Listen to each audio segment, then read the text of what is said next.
అసలు ప్రభుత్వం అంటే ఏమిటి? విద్య, వైద్యం, వ్యవసాయం, ఈ 3 రంగాలతో పాటు గవర్నెన్స్, ఈ 4 రంగాలను చూసుకోవడమే ప్రభుత్వం అంటే బాధ్యత. ఈ 4 రంగాల పరిస్థితి ఈరోజు ఎలా ఉందా? విద్య గాలికి ఎగిరిపోయింది, వైద్యం గాలికి ఎగిరిపోయింది, వ్యవసాయం గాలికి ఎగిరిపోయింది. ఈరోజు గవర్నెన్స్ చూద్దామనంటే రెడ్ బుక్ రాజ్యం జరుగుతూ ఉంది.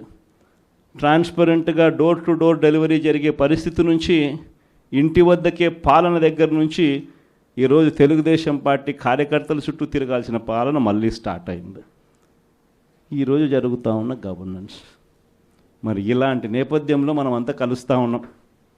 మరి మీరే చెప్పండి, ప్రజలకు తోడుగా మనం ఉండాలి కదా, ప్రజలకు అండగా మనం నిలబడాలి కదా.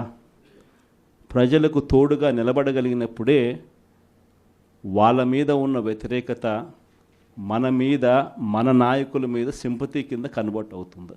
ఈ సంక్రాంతి కల్లా పార్టీ నిర్మాణం, జిల్లా కమిటీలు, నియోజకవర్గ కమిటీలు, మండల కమిటీలు, ఇవన్నీ మీరు సంక్రాంతి కల్లా మీరు అన్నీ కూడా పూర్తి చేసే కార్యక్రమాలు చేయండి.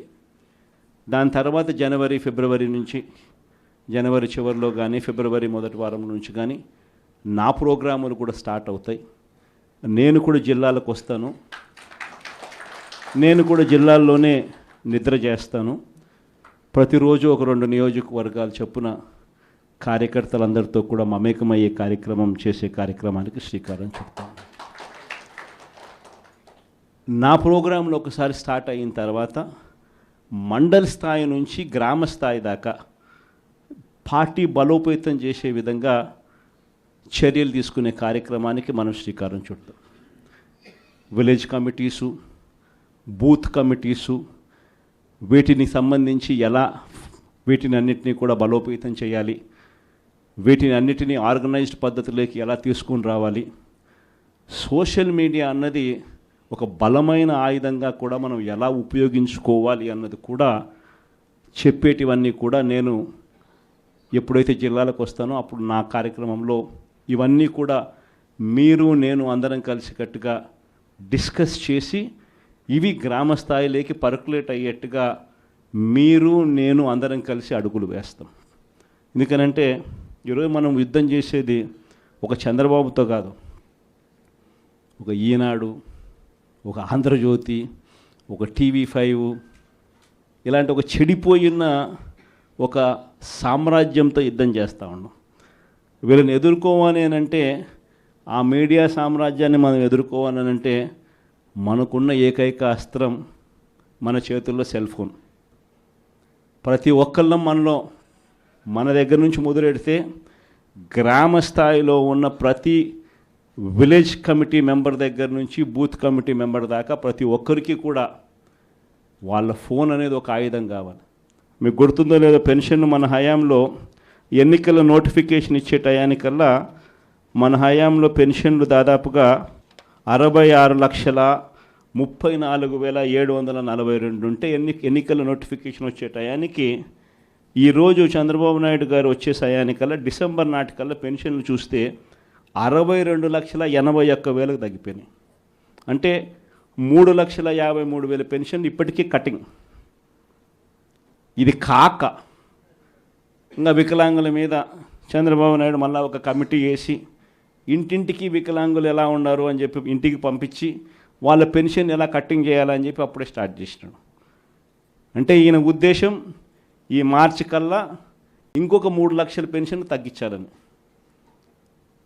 సో లెఫ్ట్ రైట్ సెంటర్లు పెన్షన్ తగ్గిస్తూ ఉన్నారు.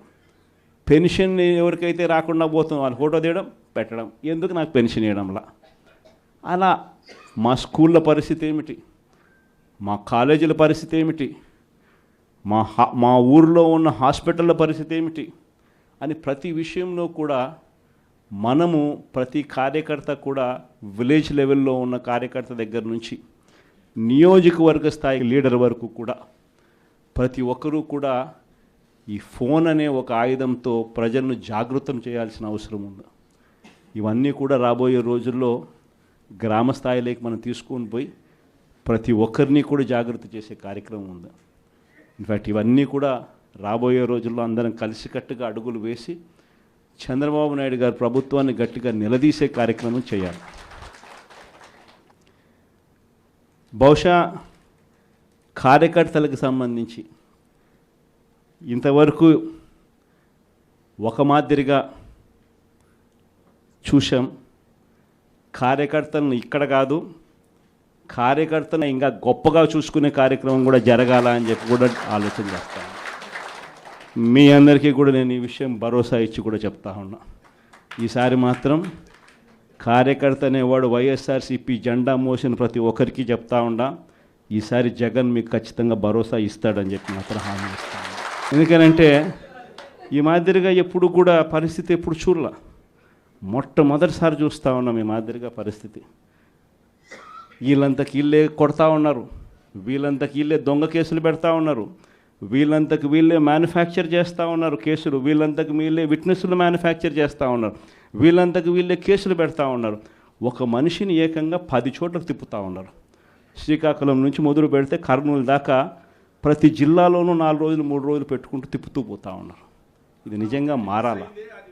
ఈ కళ్ళెదుటే కనిపిస్తూ ఉన్న ఈ కార్యక్రమాలు ఇవన్నీ చూస్తూ ఉన్నప్పుడు మాత్రం నిజంగా మీ అందరికీ నేత్రం ఖచ్చితంగా ఈ భరోసా ఇస్తా, ఖచ్చితంగా నేను చెప్తా ఉన్నా ఈ మాటలు.